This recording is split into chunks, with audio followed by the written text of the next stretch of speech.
नमस्कार। हिमाचल तो लाए हैं आपके लिए हिमाचल की दिन भर की ताज़ा खबरें। तो इससे पहले खबरों को विस्तार से जाने निवेदन है, कृपया चैनल को जरूर सब्सक्राइब करें। तो पेश है दिन भर के मुख्य समाचार। उपराष्ट्रपति बोले 90 के दशक के पहले वाला नहीं, अब नया और शक्तिशाली बन चुका है भारत। उपराष्ट्रपति जगदीप धनखड़ ने हमीरपुर में एक से श्रेष्ठ के 500वें केंद्र का शुभारंभ किया। इस अवसर पर उन्होंने कहा कि भारत की संस्कृति 5000 वर्ष से पुरानी है और हमारी पहचान भारतीयता की है। उन्होंने कहा कि अब भारत 90 के दशक के पहले वाला नहीं बल्कि नया और शक्तिशाली भारत बन चुका है। उन्होंने कहा कि किसी भी देश में जब भी कोई बड़ा बदलाव होता है तो उस देश के नवयुवकों के सहयोग से ही संभव है। इसलिए हम सब संकल्प लें कि देश को झुकने नहीं देंगे और देश को आगे बढ़ाने का काम करेंगे। जगदीप धनखड़ ने कहा कि प्रजातंत्र का मूल है कानून व्यवस्था का ठीक होना है। उन्होंने कहा कि आज देश में सबसे बड़ा बदलाव महिलाओं के जीवन में आया है। श्री धनखड़ ने कहा कि आज देश की महिलाएं सेना में जा रही हैं, चांद पर पहुंच गई हैं और देश की पहली आदिवासी महिला द्रौपदी मुर्मू आज देश की राष्ट्रपति हैं। क्रिप्टो करेंसी ठगी मामले में धनोटू थाने में 4 लोगों पर प्राथमिकी दर्ज। क्रिप्टो करेंसी ठगी मामले में सुंदरनगर में एक और मामला सामने आया है। इसमें पैसा दोगुना लौटाने का झांसा देकर करीब 65 लाख रुपए का निवेश करवाया गया, लेकिन मिला कुछ नहीं। पहले भी कई मामलों में नामजद मंडी के सुभाष शर्मा सहित 4 लोगों के खिलाफ शिकायतकर्ता की शिकायत पर धनोटू थाने में प्राथमिकी दर्ज की गई है। यह निवेश 2020 में किया गया था। शिकायतकर्ता ने खुद ही नहीं बल्कि अपने जान पहचान और दोस्तों का भी पैसा निवेश कराया, जिसमें आरोपियों ने 11 माह में दोगुना पैसे लौटाने का पीड़ितों को झांसा दिया था। किन्नौर की डॉक्टर अंकिता राष्ट्रीय आयुर्वेद संस्थान में बनी असिस्टेंट प्रोफेसर। किन्नौर जिले के चोरा गांव निवासी डॉक्टर अंकिता नेगी राष्ट्रीय आयुर्वेद संस्थान के सर्जरी विभाग में असिस्टेंट प्रोफेसर बनी हैं। डॉक्टर अंकिता नेगी ने राष्ट्रीय आयुर्वेद संस्थान जयपुर में ज्वाइन कर लिया है। अंकिता ने Rajiv Gandhi government post graduate Ayurvedic college Paprola से BMS की डिग्री हासिल की और उसके बाद सर्जरी में मास्टर डिग्री की। उन्हें best surgeon of the year का अवार्ड से भी नवाजा जा चुका है। अंकिता ने प्रारंभिक शिक्षा DAV रामपुर और DPS झाकड़ी से की।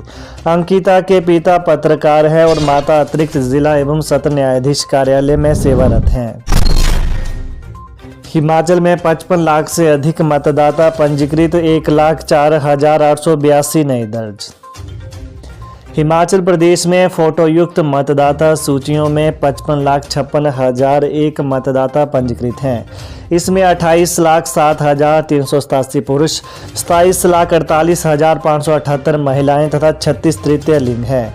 इसके अलावा 25 प्रवासी मतदाता भी शामिल हैं। मतदाता सूचियों में 18 से 19 आयु वर्ग के 48,183 नए मतदाताओं के नाम दर्ज किए गए हैं। वहीं सबसे अधिक 1,04,612 मतदाता सुलह और सबसे कम 25,043 मतदाता लाहौल स्पीति विधानसभा क्षेत्र में हैं।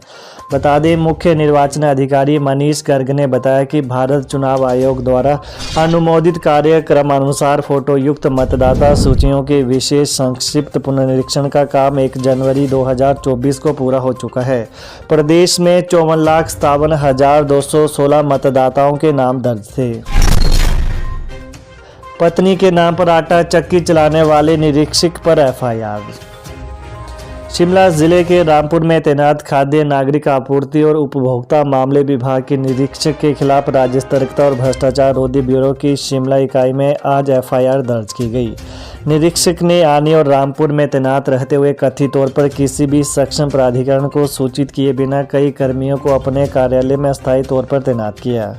बता दें, यह कर्मी नाममात्र वेतन लेकर उनका सरकारी काम करते थे, जबकि निरीक्षक खुद जिला कुल्लू के एक गांव में अपनी पत्नी के नाम पर आटा चक्की चलाते थे। मामला सतर्कता ब्यूरो की विशेष जांच इकाई SIU की एक टीम द्वारा की गई जांच के बाद दर्ज किया है। धोखाधड़ी के लिए IPC की धारा 420 और ड्यूटी से अनुपस्थिति की अवधि के लिए वेतन निकालने के लिए हिमाचल प्रदेश विशिष्ट भ्रष्टाचार निवारण अधिनियम की धारा 33 के तहत दर्ज प्राथमिकी की जांच SIU सतर्कता ब्यूरो शिमला द्वारा की जा रही है।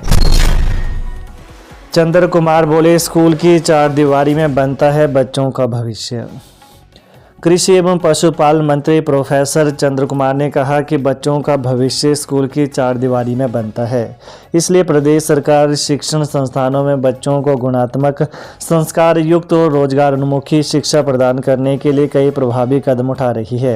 यह बात उन्होंने आज ज्वाली विधानसभा क्षेत्र के तहत राजकीय वरिष्ठ माध्यमिक पाठशाला ज्वाली के वार्षिक पारितोषिक समारोह में बतौर मुख्य अतिथि शिरकत करते हुए व्यक्त किए। वहीं कृषि मंत्री ने कहा कि शिक्षा क्षेत्र को अधिक सुदृढ़ बनाने के लिए हिमाचल प्रदेश के सभी विद्यालयों में आगामी सत्र से पहली 2 कक्षाओं में अंग्रेजी मीडियम में शिक्षा आरंभ की जाएगी। उन्होंने कहा कि यह निर्णय विद्यार्थियों को आगे बढ़ने में सक्षम बनाने के साथ शिक्षा के स्तर को और बेहतर बनाने में मील का पत्थर साबित होगा। हिमाचल में 9 रेंज वन अधिकारियों को पदोन्नति के बाद किया तैनात। हिमाचल प्रदेश वन विभाग में पदोन्नत किए गए 9 रेंज वन अधिकारियों के तैनाती आदेश जारी किए गए हैं। रेंज अधिकारियों को 5 दिन के भीतर तैनाती के स्थान पर ड्यूटी ज्वाइन करनी होगी। वहीं विभिन्न वन परिमंडलों में लंबे समय से आरओ के पद खाली चल रहे थे।